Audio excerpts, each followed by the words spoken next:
আমার টাকা দিয়ে আমি তেল নিব, তাহলে এটা আমি লাইনে দাঁড়িয়ে কেন দুর্ভোগান্তি পোহাবো?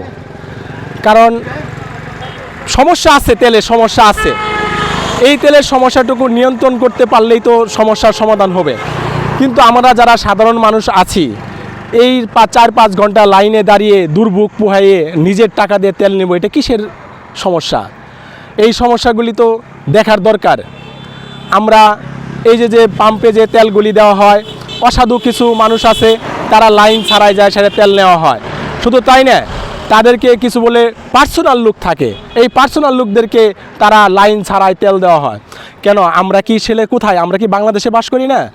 ওদের কি খালি পার্সোনাল লোক আছে? তাহলে আমরা সাধারণ জনগণ তাহলে কোথায় যাব? এই পার্সোনাল লোক যদি সবারই থাকে, তাহলে তো মনে করেন যে আমরা যারা সাধারণ জনগণ আছি, আমাদের লাইন দিয়ে যে তেল নিতে হয়, তাহলে তো আমাদের এই দেশ থেকে দেশ ত্যাগ করা উচিত।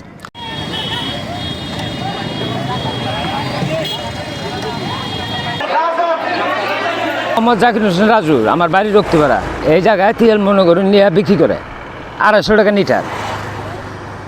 আমার এটাই অভিযোগ। হচ্ছে যে আমরা সকাল থেকে লাইনে দাঁড়ায় আছি, সেই ওই দিক থেকে লাইনে দাঁড়ায় আছি, কিন্তু ওখানে সামনে দেখা যাচ্ছে যে যারা সিরিয়াল বহির্ভূত পাম্পের এক সাইডে পড়ে আছে, ওদেরকেই শুধু তেল দিচ্ছে। ওদেরকে তেল দেওয়ার পরে আমাদের এখান থেকে আস্তে আস্তে টানতেছি। কিন্তু এতগুলো লোক আমরা সেই কখন থেকে দাঁড়াইছি, আমরা সিরিয়াল মেনটেন না হলে সঠিক সময় আমরা তেল পাচ্ছি না। মোটর সাইকেলে তেল উঠাইতে পারতেছি না।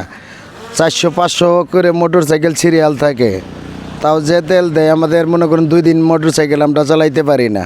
তেলের খুব সংকট। আমাদের দয়া করে তেলের সংকটটা সরকারের কাছে অনুরোধ হলো, আমাদের তেলের সংকটটা দ্রুত শেষ করে দিবেন।